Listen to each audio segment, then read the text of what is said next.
Avertissement. Cette émission aborde la santé mentale avec respect. Elle ne remplace pas l'aide d'un professionnel. Si le contenu fait écho à votre vécu ou affecte votre bien-être, des ressources et des spécialistes sont disponibles pour vous aider.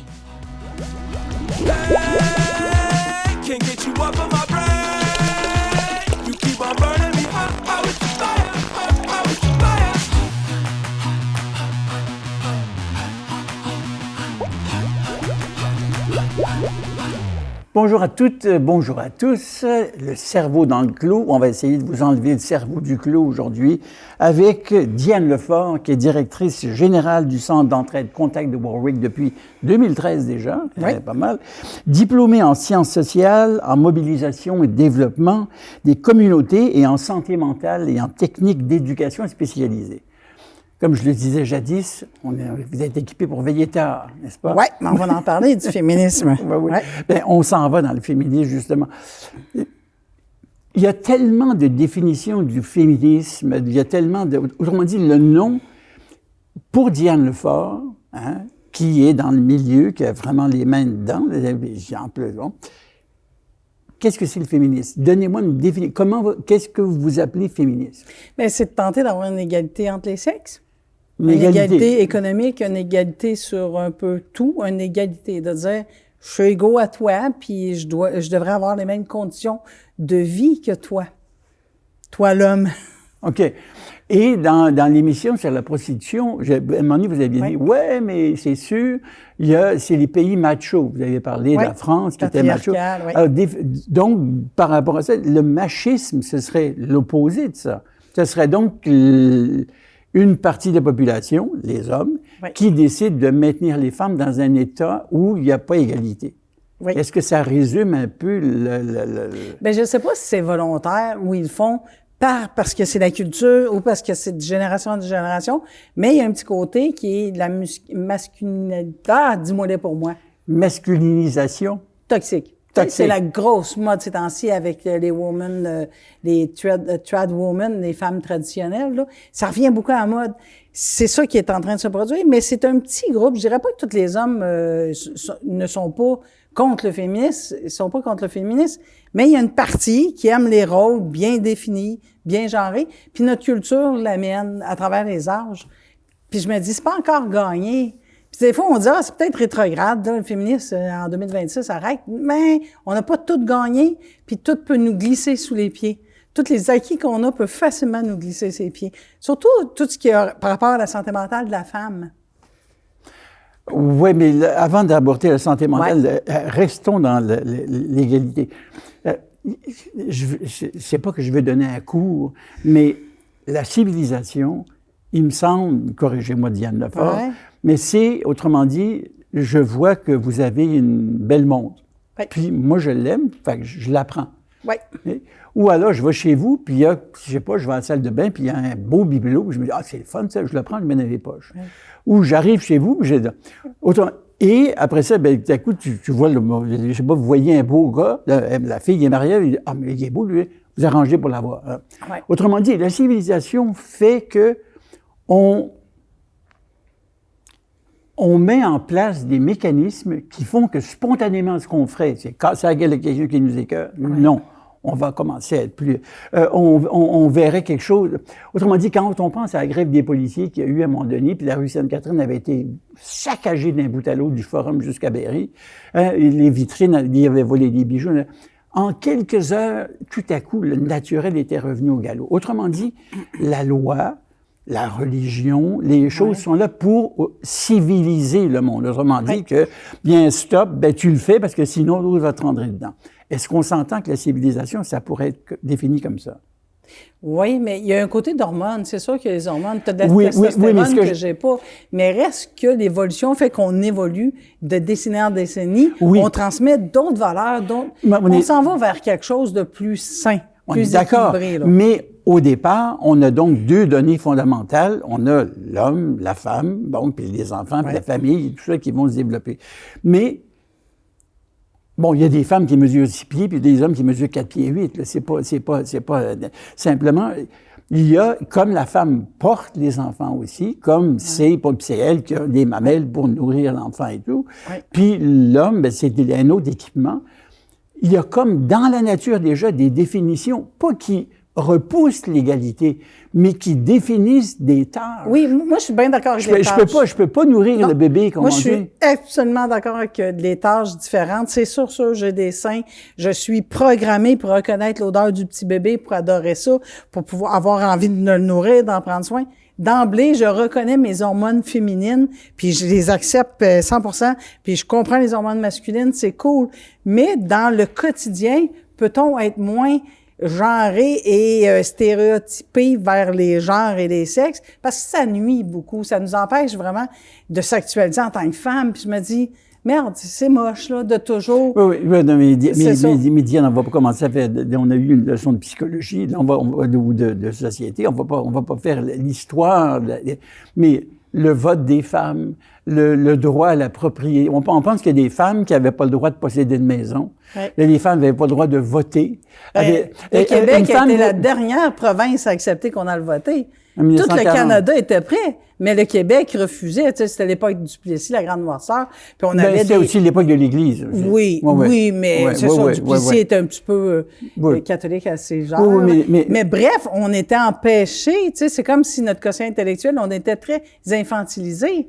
Puis là, je me dis, il faut prendre garde parce qu'il y a des mouvements qui reviennent. Je veux pas être infantilisé, je veux pas que mon salaire soit moindre que le tien. Je vais à l'université. À tâche égale, salaire égal. Oui. Bon, mais c'est pas que je tienne absolument à ce que les hormones ou la définition, le gars qui est baraqué de 6 pieds 2 puis là-bas. Mais simplement, il y a des tâches. Quand, je sais pas, moi, si une femme décide qu'elle veut devenir travailler dans la construction. Il y a quand même, j'ai connu une femme qui s'était complètement défait le dos, puis tout en morceaux, qui était en physio, des rabis depuis des années. Autrement dit, il y a des choses qui sont comme assignées aux gens. Puis je veux pas dire. Non, mais ça a bien l'allure, tu sais, notre corps, notre physionomie est faite pour, si tu as plus une masse musculaire que moi, ben tant mieux, tu vas faire un meilleur travail sur la construction pour lever les matériaux. Fine avec ça. Si mon instinct maternel, j'ai beaucoup plus d'hormones de prendre soin, je vais être dans le système de la santé, je suis fine avec ça. C'est où on croit et on empêche, puis on se dit, je te catégorise dans un genre, dans un métier. C'est ça qui est plate. C'est que si j'ai envie d'aller dans la construction, laisse-moi y aller. Laisse-moi libre d'essayer de le faire. Mais on est beaucoup stigmatisés, malheureusement, encore aujourd'hui. Oui, mais... OK, oui. Mais réclamer l'égalité dans une fonction où, par la nature même des choses, ça ne peut pas être égal, c'est pas un peu paradoxal? Est-ce qu'on pourrait avoir du jugement là-dedans? Est-ce qu'on pourrait dire, gars, des femmes policiers, c'est merveilleux? C'est même pas un jugement, c'est un constat. Non, mais je veux dire, une femme policier, je veux dire, mettons qu'on appelle ça une petite, puis elle se ramasse avec un gars qui est complètement souple, qui fesse partout. Oui. Mais maintenant, la façon d'intervenir n'est plus la violence. Tu sais, tu mets le gros baraquet de 6 pieds, il va provoquer une bataille. La petite fille, toute douce, elle va provoquer un dialogue. Elle va intervenir différemment comme policière, mais elle va intervenir super bien, là. Il y a d'autres façons d'intervenir. On a des qualités aussi qu'on a. On est moins menaçante, moins dangereuse. Donc, quand on a une posture d'autorité, bien, notre autorité, elle passe beaucoup mieux, elle est beaucoup plus douce. OK, ouais. Bien, juste pour te ramener, moi, en 2010, j'étais mairesse. On est allé au UMQ, c'était l'Union des municipalités du Québec. Il y avait un gros congrès, c'était vraiment trippant. Toutes les femmes des maires partaient en autobus magasiner. Fait que déjà, en partant en 2010, il y en avait des stéréotypes. Et tout ce qui était mairesse avait une activité, c'était dans une salle à part, puis les hommes maires s'en allaient dans une autre salle pour faire une plénière sur des sujets assez le fun. Moi, je me suis dit, bon, on va aller avec les mairesses, on va aller voir. Ah, attends, il y avait une division entre les maires et les mairesses. Oui, parce qu'il y avait des activités qui, on aurait pu aller à une ou l'autre, mais ça se divisait d'emblée par nos genres. Et quand j'étais allée dans la salle où les mairesses étaient assis, l'activité, c'était une personne qui nous apprenait notre prononciation, puis comment ne pas avoir une voix aiguë et s'emporter quand on fait des discours politiques. Ben voyons là. Hey, ma voix est montée, puis elle était très aiguë. Ben oui, mais... Tu sais, je me suis dit, merde, je voudrais être avec les boys, en train de décider d'affaires importantes, Non, on me dit, en 2010, étant mairesse, va contrôler ta voix, là, tu m'énerves, là, t'as des highs, des pics dans ta voix. Ça avait pas de bon sens. Mais en 2010, c'est ça qui offrait comme activité aux mairesses. Mais te connaissant, je comprends pas que tu sois allé chez les mairesses. Je suis allée voir, mais je suis pas restée. Je suis allée avec les boys, je suis allée à la plénière, je voulais voter sur des sujets bien plus importants. Mais j'ai dit, ils nous offrent ça en 2010. Ça veut dire, on n'a pas encore gagné, là. C'est pas si loin, 2010, là. Ils offrent ça à des femmes politiques. Puis, tu sais, puis ce qui m'insultait, c'est qu'il y a beaucoup de femmes politiques qui avaient fait l'université, qui avaient des cours en sciences sociales, dont moi. Puis là, tu vois, de l'autre côté, des boys, des mères, il y en a beaucoup là-dedans. C'était soit des cultivateurs, j'ai rien contre les cultivateurs, mais tout ce qui est sociologie, politique, il n'y avait pas un background. Mais, par leur sexe, on était placés dans un débat politique. Et moi, par mon sexe, il fallait que je contrôle le débit de ma voix. Ça faisait, merde, on est où, là, présentement? On est où? Puis envoyer toutes les madames magasiner avec leurs sacoches en autobus, je me disais, c'est vraiment patriarcal, puis c'est vraiment sexiste. Ben, c'était mon opinion en tant que mairesse. Moi, j'allais là parce que j'étais une mairesse. Mère, j'aurais aimé mère plus que mairesse, même. Okay. Tu sais, quand t'es écœuré d'avoir le nom féminin parce que tu sais que ça va te rabaisser, c'est un signe que ça va moins bien dans nos sociétés. Oui, là, mais là on ne veut pas déraper immédiatement. Mais restons avec les égalités ou avec la question piège et question vicieuse. À ce moment-là, simplement, je me dis, à ce moment-là, je me dis,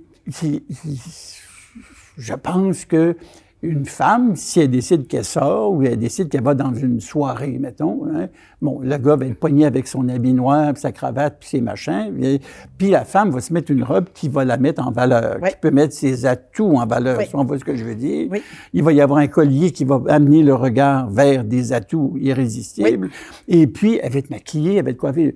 Donc, il y a tout cet attrait, si on veut, autrement dit... L'apparat alentour non seulement l'apparat, mais la sexualisation. À ce moment-là, au départ, si on refuse, si on veut... Oui, mais...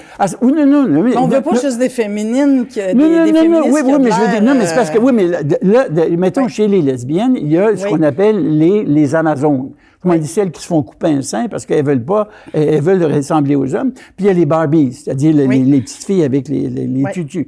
Il y a ça. Mais entre les deux, à ce moment-là, les femmes dans un milieu de travail ou dans un milieu de socialisation, pourquoi à ce moment-là, elles ne se présentent pas simplement sans maquillage, sans coiffure, sans rien, autrement dit, telles quelles?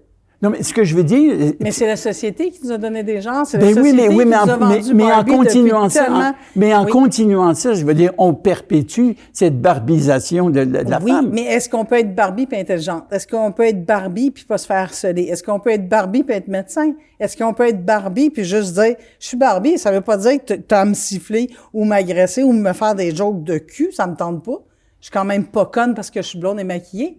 Mais c'est ça, d'être féministe aujourd'hui, c'est de dire, j'ai le droit d'être belle, j'ai le droit d'être sexy, t'es pas obligé de me ridiculiser ou de penser parce que je suis blonde et maquillée que je suis pas intelligente et que si je suis pas maquillée, puis j'ai de l'air un petit peu, excusez le terme, pour toute la communauté gay, si j'ai de l'air butch, ben là, je dois être intelligente puis j'ai mes deux pieds bien ancrés. C'est moche qu'on a ces préjugés-là. C'est là que le féminisme rentre en compte de dire, hey, il faut défendre les droits. Il faut qu'on recule ces marges-là. C'est vraiment des stéréotypes qui nous empêchent d'avancer. Moi, je suis contente parce que j'ai un look un peu masculin. Donc, quand je suis directrice d'un organisme, on me dit, bah, elle doit être lesbienne. Mais oui, mais j'ai de la crainte. Tu sais, je suis là. Je trouve ça moche parce que si j'aurais eu une autre présentation de mon physique, je serais peut-être pas prise au sérieux. Fait que au sérieux, je me dis, c'est moche que mon apparence peut monter des points, monter du salaire, monter une performance, que le son de ma voix peut avoir une connotation d'énervement, d'excitation. Je suis pas hystérique parce que ma voix est aiguë. Tu sais, en 1960, il y a eu combien de femmes qui ont été lobotomisées? Oui, merci. Ça a été tragique. On l'a fait beaucoup. On a rempli les asiles de femmes. Mon maman qui dérangeait, que les hormones jouaient, on s'en débarrassait. C'est triste. Elles étaient hystériques, on les médicamentait. Oui, c'est en plein ça. Oui. OK, là, il y a eu ces extrêmes-là, mais là, il y a de plus en plus, il y a même la parité quasiment au niveau des femmes en politique, en médecine. Enfin, autrement, la femme a pris vraiment possession du milieu, de la vie et sociale. Mais vous parliez des traditionnalistes, autrement dit, des hommes qui voudraient que les femmes retournent dans le lit, dans la cuisine. Les alphas, les mâles alphas. Mais qu'est-ce qui... Autre question vicieuse. Qu'est-ce qui fait que l'homme voudrait que la femme retourne dans la cuisine et retourne au lit? Enfin, autrement dit, que ça devienne à nouveau la servante, la mère, celle qui n'a pas de droit, celle qui dépend du mâle. Qu'est-ce qui fait qu'étant donné la situation telle qu'elle est maintenant, on voudrait reculer, si on veut, par rapport à ce qu'on avait il y a 50 ans? Je me demande s'il n'y a pas tout le système patriarcal, tout le système de gars qui se disent « je me sens un petit peu en danger, je me sens mis en danger, j'aimerais reprendre le contrôle, reprendre le pouvoir, puis pouvoir exprimer ma testostérone, puis d'être vraiment bien ancré dans mon statut d'homme. Je suis dans ma maison. » Je crois qu'il y a un mouvement vers ça. Il y avait un anthropologue qui disait qu'il y avait seulement 20% des hommes qui pouvaient s'accoupler sur la planète présentement. C'est pas 100% des hommes qui ont la chance d'avoir des femmes. Les femmes sont très sélectives. Fait qu'il y a pas grand homme qui ont la chance de pouvoir dire je vais m'accoupler, je vais avoir une blonde, je vais triper. C'est déséquilibré le ratio entre les deux. C'est 80% des femmes aiment 20% d'un style d'homme. Ça veut dire que l'autre 80% des hommes, là, ils patinent en maudit, là, pour se pogner une blonde, là. Tu sais, c'est patine. Fait que je me demande si eux préfèrent pas, c'est vraiment une opinion personnelle, préfèrent pas revenir à des bases de dire, hey, je peux-tu libérer ma testostérone puis arrêter d'être le doux gentil? Ah non, oui, je pogne pas. Ça marche pas comme ça. OK. Comme vous dites, vous venez d'ouvrir une trappe à ours de la grosseur d'une planète. Qu'est-ce qui fait que les femmes vont choisir ce 20%? Qu'est-ce qu'il y a dans... On va donner des conseils pour ceux qui ne pognent pas. Là, il va dans les stéréotypes. Là. Oui, mais je dis comment... Oui, mais on n'échappe pas. On n'échappe pas. Oui. OK, donc les 80 que les femmes ne trouvent pas intéressants, qu'est-ce qu'ils ont? Qu'est-ce qu'ils n'ont pas? J'imagine qu'ils ont moins de mâchoire carrée, moins d'argent, moins de testostérone. Malheureusement, quand la femme ovule, cherche vraiment la mâchoire carrée, cherche le pourvoyeur. Je pense que c'est dans notre cerveau reptilien. Oui, c'est merveilleux, c'est là. Oui, ça, c'est un fait. On a des différences de genre dues à nos hormones sexuelles, mais on est intelligent. Peut-on arrêter de se sniffer le cul sur la rue et dire « on est rendu intelligent, peut-on faire autrement dans notre égalité homme-femme? Peut-on travailler mieux sur notre planète de dire hey, on peut pas continuer à violer les femmes, on peut pas continuer à dire qu'en Inde, ben on s'en fout d'eux. » Tu sais, il y a plein de pays qui c'est désarmant la condition des femmes. Puis on se dit au Québec, on est bien. Il y en a eu de la promiscuité qui a amené des viols, qui a amené de l'inceste, qui a amené plein de trucs. Puis c'est encore tabou, encore caché. Quand MeToo a sorti, ça a bien marché. Puis d'un autre côté, on disait excuse le terme, les bitches se vengent. Non, c'était pas de la vengeance tout le temps. C'était vraiment une dénonciation de dire, toi, tu peur de marcher la nuit dans la rue? Moi, oui. Pourquoi? Ben, j'ai peur. Je marche dans la rue. Si je vais travailler trop tôt le matin, j'ai une petite inquiétude. J'ai demandé à mon fils, t'as-tu peur de marcher dans la rue? Il dit, ben non. Il dit, toi? Oui. Puis là, on était comme, on était sidérés de, pourquoi t'as peur? Parce que je suis une femme. Je me sens plus une proie, malheureusement. Puis c'est toutes les années qui ont passé qui ont amené ça. On est quand même plus victime. Tu sais, on peut pas s'en cacher, les féminicides existent. On est là, on est là-dedans. Wow! C'est que si on arrête d'être féministe, si on arrête demain matin, est-ce qu'on peut glisser, perdre des droits? On a de la difficulté. Moi, que j'ai été engagée directrice, si je me rappelle des candidats, certains candidats auraient eu beaucoup plus que moi de salaire parce que c'était des hommes, parce que leur voix était basse. Oui, leur discours était comprends. Ça, je comprends. J'ai eu à me défendre à dire « Hey, je suis capable d'assumer un poste de direction. » C'est moche. C'est moche parce que tout ce qui est académique, je l'avais. Il me manquait une paire de couilles. C'est pas très académique, là. Non. c'est ce côté-là, je me dis, on n'a pas gagné, puis moi, je veux que mes petits-enfants puissent être libres d'être maquillés beaucoup, libres de pas être maquillés, libres de marcher la nuit, libres de dire, regarde, je t'ai cruisé, mais j'ai pas envie de coucher avec toi, libres d'être respectés dans leur entité, autant féminine que masculine. C'est pour ça que le féminisme, on peut pas le lâcher tout de suite, en disant, on a gagné plein de guerres, on a eu le droit de vote, on s'est battu. On s'est tellement battu, les suffragettes, tout le monde. On se bat d'année en année, toujours. Puis c'est pas l'équité salariale, elle n'est pas encore là. Tu sais, on se dit qu'il y a les règles, la CNSST, mais sont-tu appliquées? Sont-tu respectées? Pas tellement sûr. Et dans notre imaginaire collectif, une femme qui passe en entrevue, trop maquillée, trop blonde, avec une voix trop claire, ça va être une tarte, on la prendra pas au sérieux. C'est moche qu'on a encore cette impression-là. Un homme avec un peu de calvitie, assez écartier, la voix basse, pas de trouble. Il sait ce qu'il dit. Ben non, il sait vraiment peut-être pas ce qu'il dit, mais son apparence physique passe. Fait que si on lâche le féminisme, je crois qu'on va régresser, surtout avec les mouvements qui s'en viennent de la droite, les mâles alpha. Mais il y a non seulement les mâles alpha, mais il y a certaines femmes, en tout cas, qui aimeraient bien retourner au foyer puis qu'on retrouve la structure qu'il y avait il y a 100 ans. C'est-à-dire, elle s'occupe des enfants, elle s'occupe de la maison. Parce que c'est vendu comme quelque chose de très féminin, de très doux, de très réconfortant. C'est le fun. J'aimerais ça, moi aussi, être à la maison, faire juste de la tarte, pas penser aux finances, juste prendre soin de mes enfants. Ce serait merveilleux. Mais c'est merveilleux aussi de me dépasser et d'aller travailler. C'est merveilleux aussi de diriger une équipe, de dire, je suis directrice. C'est merveilleux. C'est juste que, en infantilisant la femme, on leur dit, gars, si tu serais confortable. La fait, maudit, oui, je serais confortable parce que sinon, on occupe 2 métiers. On occupe la maman à la maison et la femme qui travaille. Des fois, juste faire, gagne l'argent, chérie, ramène le spaghetti demain, peu importe. Moi, je suis à la maison. C'est merveilleux. C'est merveilleux. Oui, mais, on leur vend ça. Mais il y a aussi la perception sociale. Par exemple, là où j'habite, il y a mes voisins. Mes voisins, c'est un couple, ils ont 2 enfants, un petit gars, une petite fille, et lui est à la maison, il s'occupe des enfants, il les amène à l'autobus le matin, il remonte tout. Et elle est médecin et travaille. Et puis, bon. Et lui reste à la maison. Il y a d'une part, c'est elle qui pourvoit. Oui, c'est elle qui a la grosse job, comme on dit, et lui qui reste à la maison. La perception autour, ses amis à lui, ses amis à elle. Ils viennent de perdre la virilité, hein. C'est ça.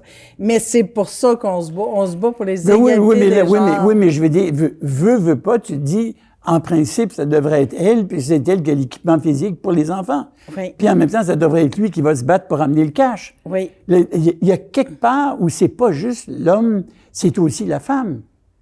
Je veux dire, c'est un jeu qui se joue à 2. Oui. Autrement dit, la soumission puis la domination, c'est le pouvoir que quelqu'un a sur nous. C'est le pouvoir qu'on lui laisse, qu'on lui donne, finalement. Ah, mais c'était dur. Non. Hey, on a éduqué nos petites filles dès la temps d'enfance à être soumis à l'homme. Puis les petits gars, il fallait qu'il y ait le camion, il fallait pas qu'ils braillent, il fallait qu'ils soient comme ça, il fallait qu'ils cassent la gueule des autres. Maintenant, les femmes, merveilleusement, sont admises à l'université. Ils peuvent s'en aller dans des secteurs de médecine, de génie civil qu'avant, on n'avait pas accès. Oui. Recul des années 70, 80, c'était fermé à nous. Mais là, on parle du côté professionnel, mais on parle du côté personnel. Les 80% de gars là, qui pognent pas, parce que les filles, ce qu'elles veulent, c'est avoir justement le mâle alpha et tout. Donc, c'est quand même les femmes qui choisissent le mâle alpha. Puis le mâle alpha, ça veut dans le genre, il va apprendre, il va dire, toi, couche-toi là, puis boum, boum. Mais il y a beaucoup de mâles quand même qui sont pas alpha, qui finissent avec la plus belle des jeunes filles et qui font une famille. Sauf que instinctivement, on est attiré vers... Tu sais, on peut pas se battre contre la physiologie, comment nos hormones travaillent. Mais je me dis, on peut se battre parce qu'on est intellectuel contre nos préjugés, toutes les stigmatisations qu'on a contre les femmes, pour l'égalité. Ça, on peut se battre. Ça, on peut dire, hey, demain, ça va être le fun. Demain, mes filles peuvent marcher tard la nuit. Demain, j'ai pas peur qu'il y ait des prédateurs sexuels. Mais à ce moment-là, ça amène quelque chose, Diane Lefort, qui est fondamental. Et il y a ce noyau de peur. Hein, vous dites que vous avez peur, vous promenez la rue d'eux. Puis l'homme, lui, il se dit qu'il n'a pas peur des femmes, il s'imagine qu'il va la dominer, même c'est bon. Mais il y a la peur de la femme Parce que la sexualité de la femme reste, pour la plupart des hommes, un mystère assez incompréhensible. Bien, ça aussi, c'est encore con. C'est toute la science qui a été dirigée par les hommes, toute la médecine qui a été dirigée par les hommes. Tu sais, on va à l'école, au secondaire, on monte un pénis, tout le monde sait c'est quoi un pénis. On monte le clitoris, la vraie forme du clitoris, tout le monde est surpris. Personne n'a envie de regarder des lèvres, une vulve, c'est que. Mais un pénis, c'est correct. La vulve, le clitoris, c'est tous des organes que les jeunes sont comme, à part de l'écouter sur un film porno, là, bien rasé, bien épilé, blanchi, oui, fine, mais de regarder comme une anatomie, c'est comme, que c'est moins intéressant. OK, oui, mais ça, c'est les appareils génitaux. Mais la sexualité de l'homme et de la femme, c'est un miracle qui arrive à matcher. Je veux dire, à part la copulation, là, comme le chien qui monte la chienne. C'est bien à la mode. Non. Ce que je veux dire, c'est c'est quand même, c'est pas toute la même structure, le même déclencheur, la même façon de fonctionner. Ouais. Ben là, ça reste un mystère pour bien des hommes. Puis je pense qu'il y a peu de femmes qui osent réclamer ce qui est leur dû. Bien, ça s'en vient parce qu'on a eu, au centre d'entraide, on a fait un atelier sur la sexualité. On a fait venir Eros qui a amené plein de jouets sexuels. Puis moi, je suis de la vieille époque, là. Et moi, j'imaginais un vibrateur, c'est la forme d'un pénis. Et non, les vibrateurs, ça a tout changé. Il n'y a rien qui ressemble à un pénis. J'étais, wow! Il n'y a plus de pénis sur la table. C'est tous des vibrateurs conçus. C'est sûr que des fois, ça a une forme phallique, mais c'est tout conçu pour la jouissance de la femme. Puis on a comme un peu tassé. Il doit y en avoir encore des gros pénis en vente là, au sex shop. Mais c'est plus ça qu'on prend. Fait que je fais, hey, c'est merveilleux. Ça veut dire qu'on prend en compte la jouissance de la femme. La jouissance de la femme. Séparé c'est pas nécessairement un gros pénis de 10 pouces qui va te faire jouir. Ça peut être le bidule, qui est le fameux womanizer qui est arrivé sur le marché, que toutes les femmes sont folles de tout ça, là. Ouais.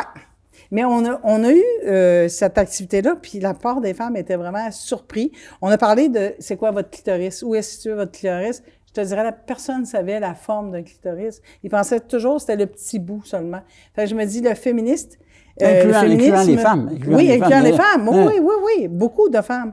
Fait que le féministe doit encore continuer, doit se poursuivre pour dire, hey, on a à défendre quelque chose. L'égalité n'est pas conquis, n'est pas stable. Il y a encore plein de mystères, il y a encore plein d'inégalités. Il faut encore pousser. Puis ça va m'amener au... drag queen. Tu sais, là, je me dis, Diane, pas-en pas.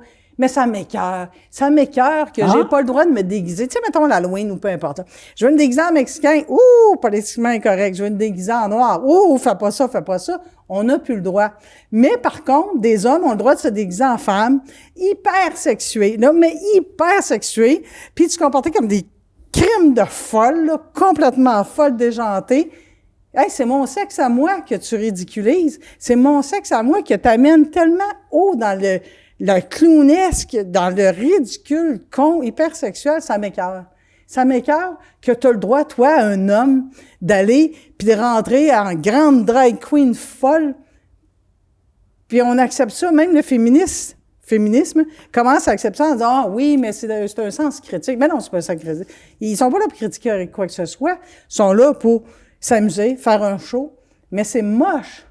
Demain matin, je me déguise en n'importe quelle personne que je personnifie, puis j'exagère des traits, je vais me faire ramasser. Appropriation culturelle. Je vais me faire ramasser. Okay. Mais eux, pas de trouble. Ils vont même dans nos écoles.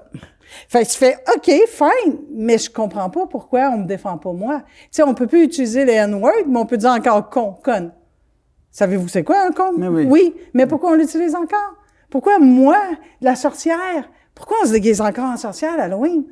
C'était des femmes intelligentes qu'on a brûlées, violées, noyées, parce que c'était des femmes un peu libérées, un peu qui sortaient de la marge.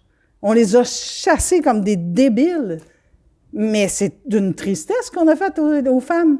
Les sorcières, c'est tellement péjoratif, tellement laid, mais ça existe encore, c'est dans notre... Oui, c'est d'une tristesse. J'ai l'impression que le courrier des lecteurs et des lectrices va être assez épais cette semaine. Et puis, on se revoit la semaine prochaine donc pour Le cerveau dans le clos. Merci Diane Lefranc. C'est un plaisir.